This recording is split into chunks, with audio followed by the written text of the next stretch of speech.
College? Classic? Did you say college classic campus? It's yes you did, yes you did, yes you... Look what I found.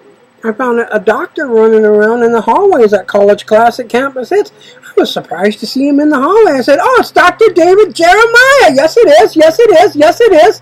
And I just was so happy to see him. And then I woke up. But I picked up this book and started reading, and it's Dr. David Jeremiah. Yes, it is. Yes, it is. Yes, it is. Oh, it's not God or anything like that. Don't get all excited. Well, I first started reading Dr. David Jeremiah stuff. I didn't like it. I thought it stunk. But, sorry.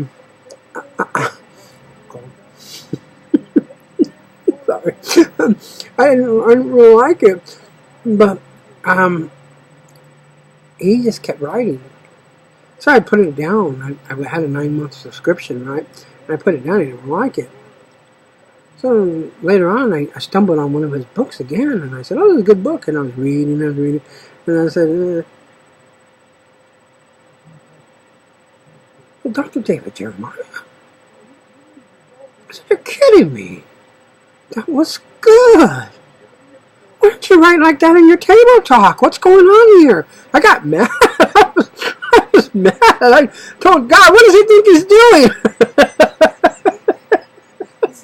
I was angry.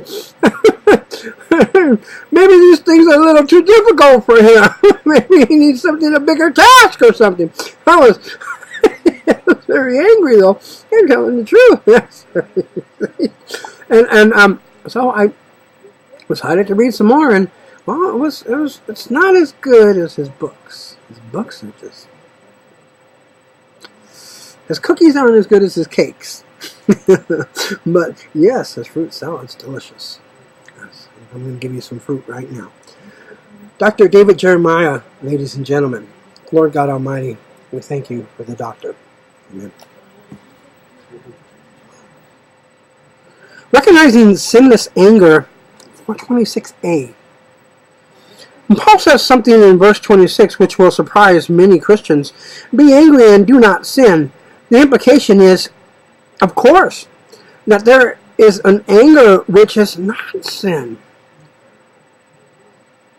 It is possible to be angry without sinning. Anger has such a negative connotation that many people assume it is always sinful to be angry.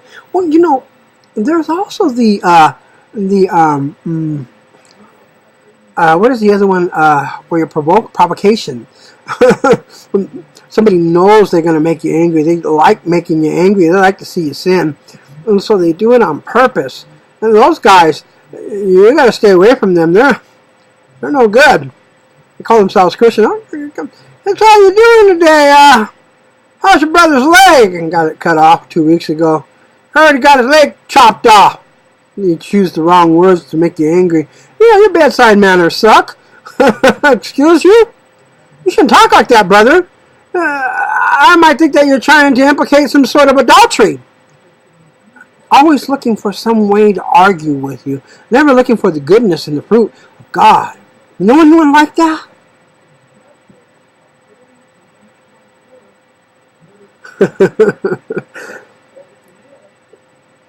Before we clarify what Paul is saying, let's make sure we understand this. Paul is not giving permission here for the venting of frustration and rage, which comes from whenever certain people are around, you start to feel a certain pain in your left knee or your right hip or in your lower back, and you say, why is it every time that person comes around, Lord, I start to feel pain?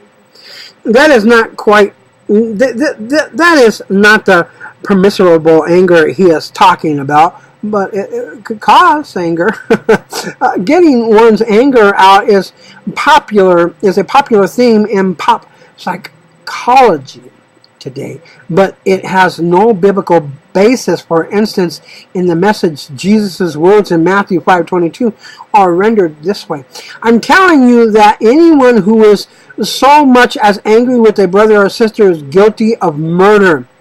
Paul says anger is a work of the flesh. Galatians 5:19 through 21, and Proverbs says it is a fool who vents all his feelings. Proverbs 29:11. I have seen and read where secular thinkers are reconsidering the idea that venting anger is helpful. The studies indicate that venting one's rage only makes one angrier and solidifies those negative emotions. So what is Paul referring to when he says to be angry but do not sin? The answer is found in the life of the Lord Jesus Christ. There was more than one occasion on which he expressed anger. Yet we know that he lived without sin. Therefore, he wasn't manifesting self-centered rage or hostile venom toward others. Whatever he was doing, he was being angry without sinning. Oh, wait a minute, you didn't get that. Let's try again. The clearest expression of Jesus' anger is recorded in John 2:14-15, when he drove the merchants and money changers out of the temple in Jerusalem. To understand why Jesus did what he did, we have to understand what was happening in the temple. The money changers and merchants were extortionists, cheating poor pilgrims out of their money. When the Israelites came to the temple to offer a sacrifice, the animals they brought would be disapproved by the temple officials. They would be forced to purchase approved animals at an inflated price from the corrupt merchants and money changers. Jesus' anger was fierce, directed at the injustice toward temple worshippers. Not only that, but a lot of husbands were too busy to go on their own, so they sent their wives, and their wives not as educated as the husbands, because the husbands had to be educated, not as educated as the husbands, or the servants would get robbed. They would get robbed by these money changers, and they'd click over the beads on this side and click the beads to that side and this side. You can count, right? No. Okay, give me the money. I count it for you. I do it. Yes, I know. Okay, go. They steal pennies. And so they're like those Asian people at the supermarket or the liquor stores, right? You go in there and you buy a 55-cent candy, right? And you have 60 cents, 2 quarters and a dime, and he gives you back. He doesn't give you no change. Say, hey, wait a minute, you owe me 5 cents, man. Or it's $5.53, and you give him $5.55, and he keeps the pennies. You tell me, see me, can I have my 2 pennies? They don't even ask. They just keep the pennies. They think, oh, the American, they don't care. They are rich. They keep the pennies. You know those pennies, they do that like, what, 30, 40, 50 times a day? That's what, a couple of bucks. A couple of bucks a day. So, a couple of bucks a day, right? $2 a day, right? 2, 4, 6, 8, 10, 12, 13, 14. That's $14 a week, right? How about a month? That's almost $100 a month. And 1 year's time, you know how much that is? That's $1,200 in 1 year's time. And sometimes more. That's $1,200 in an 8-hour shift. That's not $1,200 in the other 8-hour shift. So altogether, they're raking in $2,400 a year. $2,400. It's a lot of money, people. The second reason Jesus was so angry was because worship of God was being obstructed by the booths and tables set up in the court of the Gentiles. This area of the temple was for Gentiles to come who wanted to worship the true God. They couldn't get near because the court of the Gentiles had been turned into a mall of animal sellers and money changers. How was Jesus' anger different from ours? His anger was never about his own stuff, his own agenda, his own schedule, his own rights, his own preferences, his own desires. That's what our anger is almost always about.